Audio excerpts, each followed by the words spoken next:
What is up, everyone? Today we're going to be making Avgolemono soup. Avgolemono soup. Avgolemono soup. It's a traditional Greek soup, and we're going to be making the vegan version of it.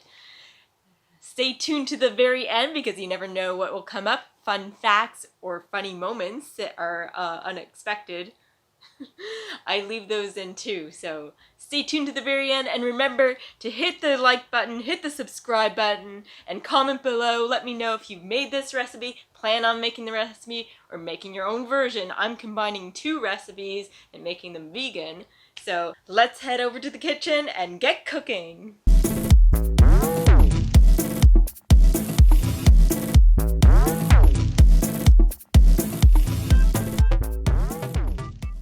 For this recipe, you will need 1 medium onion and salt, black pepper, garlic, a few lemons, dill, oregano, nutritional yeast and veggie broth, olive oil, miso paste, turmeric, bay leaves, cayenne pepper, basmati rice or rice of your choice, plant-based milk, raw sugar or sweetener of your choice, chickpeas for the chickpea liquid, aka aquafaba, and black salt.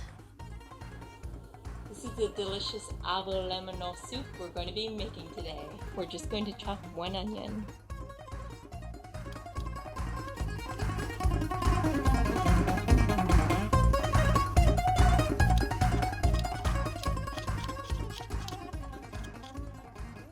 I'm gonna mince 6 cloves of garlic here. So I have 7 garlic pieces here because of the size of the pieces.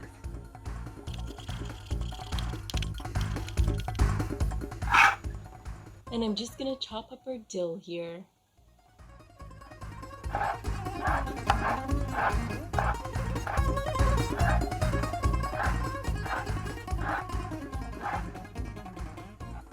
And we're going to take our lemons and squeeze them out. We're going to get 1/2 cup of lemon juice.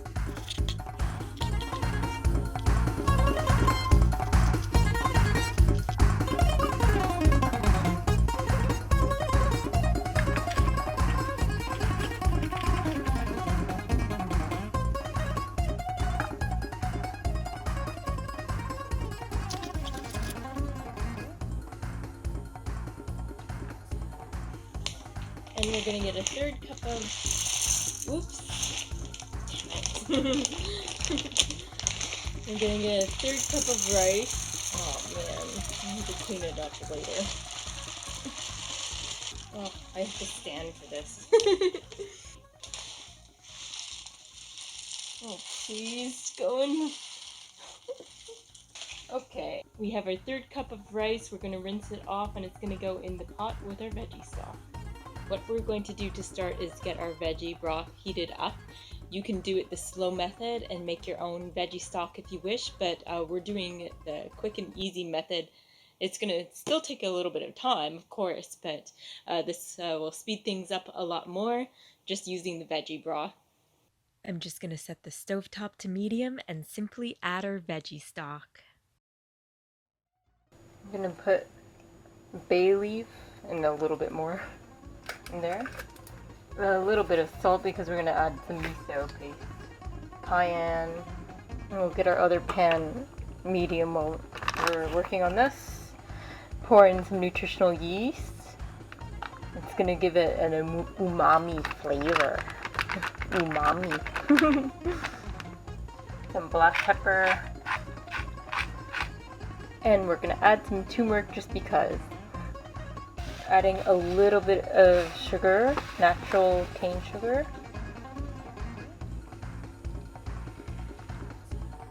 And we have our Greek mountain oregano here that we're going to be using in our soup.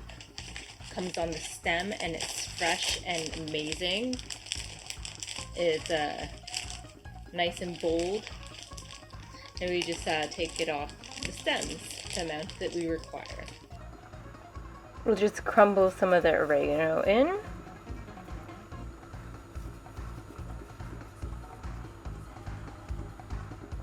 We'll pour in our olive oil here.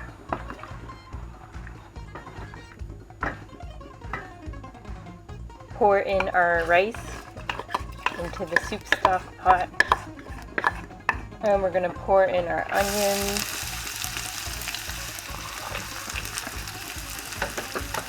And our garlic.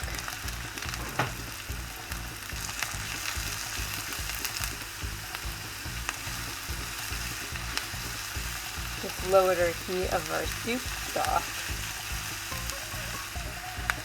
Add some salt here. Add some pepper.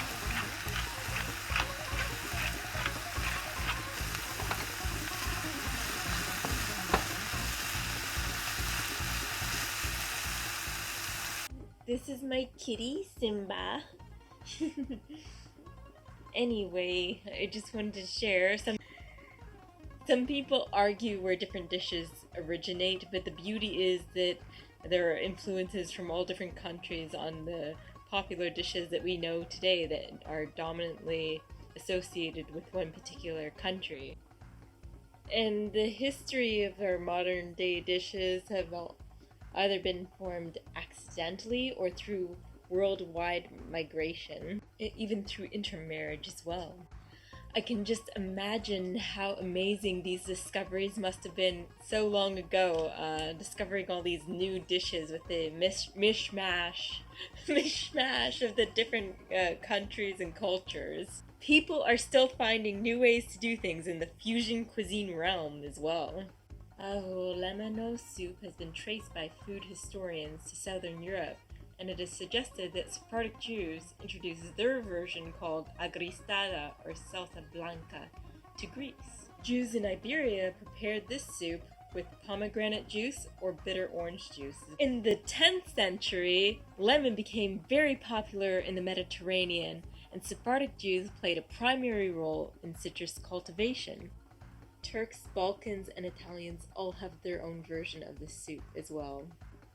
In the traditional Greek version of this recipe, chicken and eggs are used, but you won't miss it at all. The aquafaba plays an excellent part in the frothiness of the soup, and the black salt adds that egg-like flavor, and all the other elements in this recipe make for an excellent vegan alternative.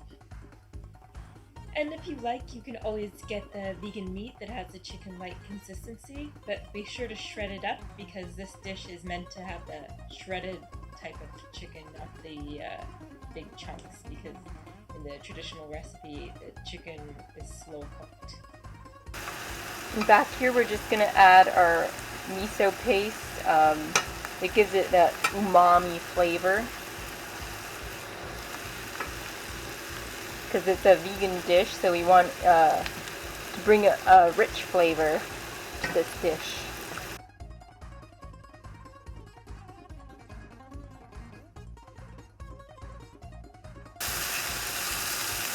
Our onions are starting to caramelize nicely here. We're also going to add some non-dairy milk to our soups for that extra creaminess. You can add cashew milk since it's even more creamy.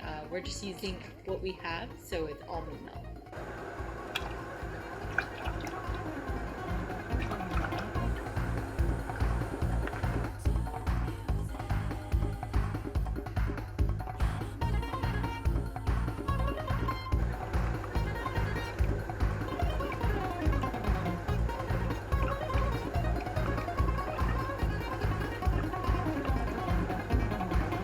We're going to add our caramelized onions and garlic.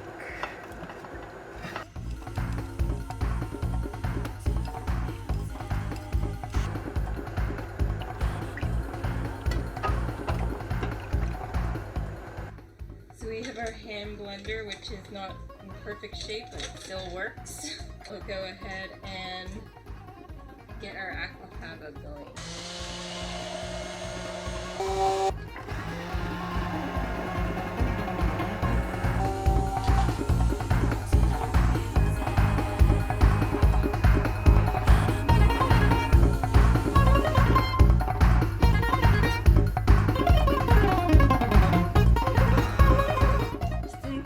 traditional recipe calls for lots of eggs. This is why we're using the aquafaba. It's for the frothiness. And we're going to be using the black salt, which gives our soup that eggy flavor.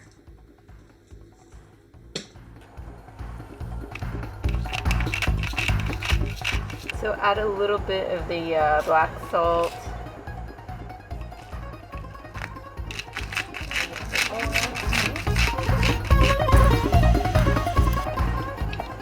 We're gonna add in our lemon.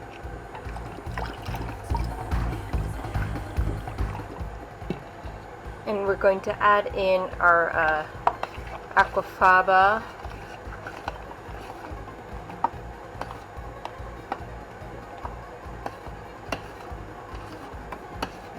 Little by little.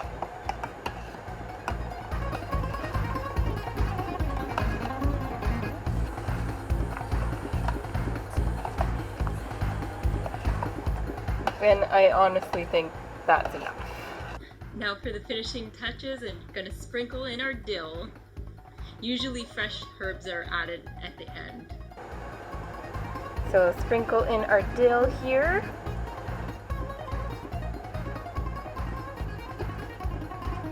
And we're just going to spoon it out, okay?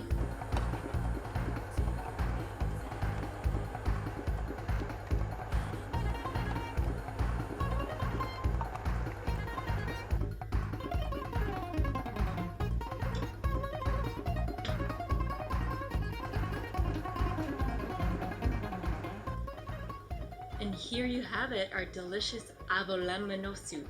Now for the moment of truth.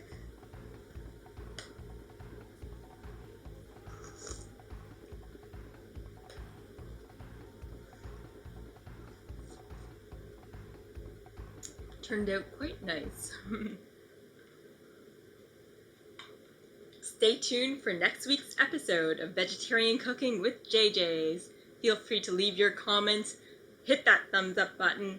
If you haven't already done so, subscribe to my channel. There's going to be a great video coming every Monday at 8 a.m. Happy cooking! Bon appetit!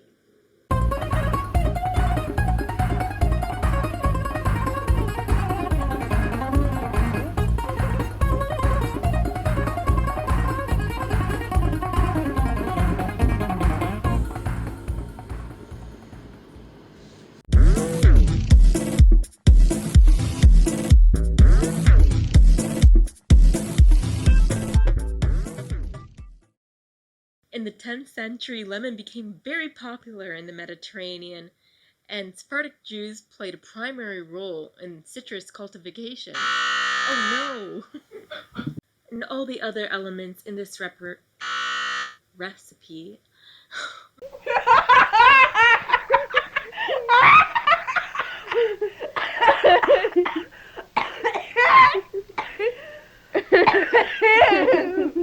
Ay,